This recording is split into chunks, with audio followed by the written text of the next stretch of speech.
আজ করতে যাচ্ছি একটা নতুন জিনিস দেখাচ্ছি, ছানার পরোটা। আচ্ছা, এখন প্রথমে ছানাটাকে মাখবো। ছানাটা তো নেড়ে নেওয়া যায় না, তাতে কি হয় কড়াই লেগে যায়, অনেক অসুবিধা। সেই জন্য এমনি মেখে নেবো মশলা দিয়ে। আচ্ছা, প্রথমে দিচ্ছি জিরে।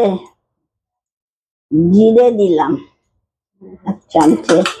তারপরে প্রথমে জিরে গুঁড়ো দিয়েছি, এবার একটু হলুদ গুঁড়ো দিলাম। তারপরে দিচ্ছি ধনে গুঁড়ো।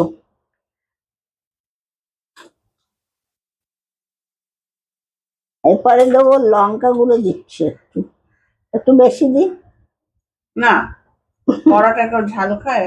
এই লঙ্কা গুঁড়ো দিলাম। তারপরে দেবো নুন, দিচ্ছি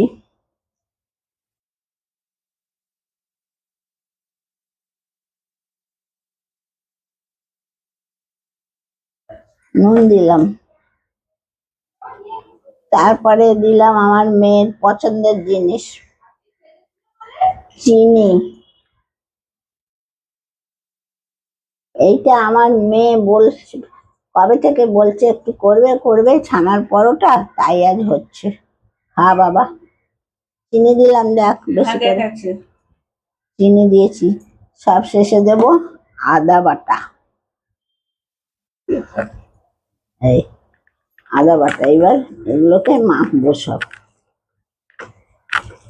সব মশলা দেওয়া হয়ে গেল, এবার মাখা হচ্ছে।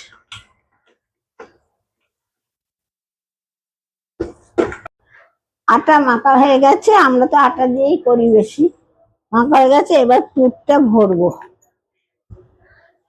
পুরটাও রেডি আছে, যে এবারে তো পুরটা ভরবো।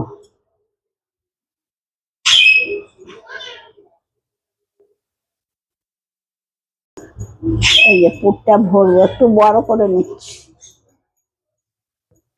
এবার পুরটা ভরছি। এই যেটা রেডি করেছি, ছানার পুর, সব রকম মশলা দিয়ে করে রেখেছি।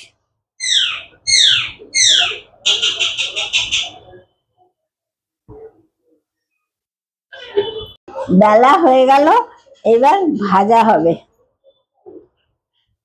চাটু গরম হয়ে গেছে, এবার দিচ্ছি পুর দিয়ে। এবার পরোটা ভাজা হচ্ছে। ছানার পরোটা, ছানার পরোটা খুব ভালো হয় খেতে। তুই তো খুব ভালোবাসিস।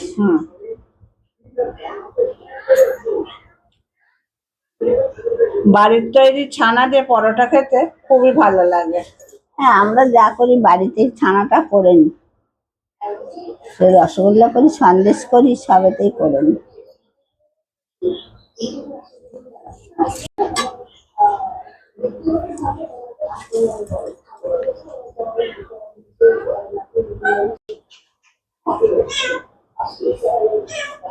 পরোটা ভাজা হচ্ছে।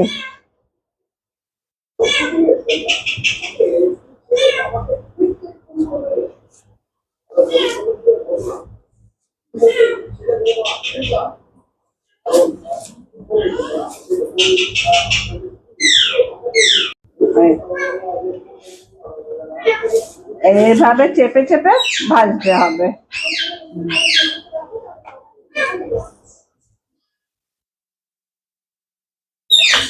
আবার উল্টো পিঠ, আবার একটু তেল দিয়ে দিচ্ছি।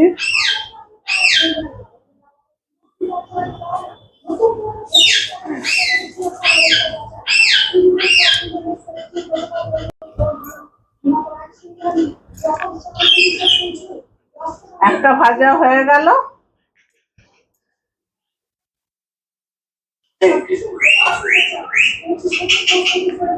আর একটা হবে।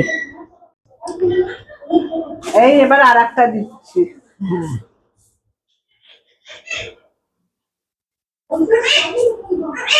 কে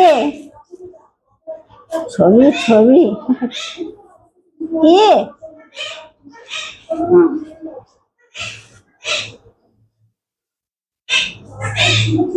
যাচ্ছি।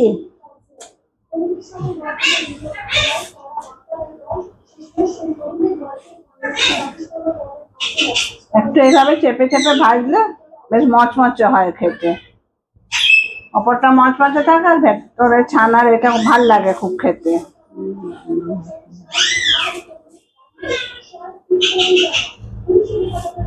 এই, এক পিঠ দিয়ে হয়ে গেল, আর এক পিঠ। এবার তেল দিয়ে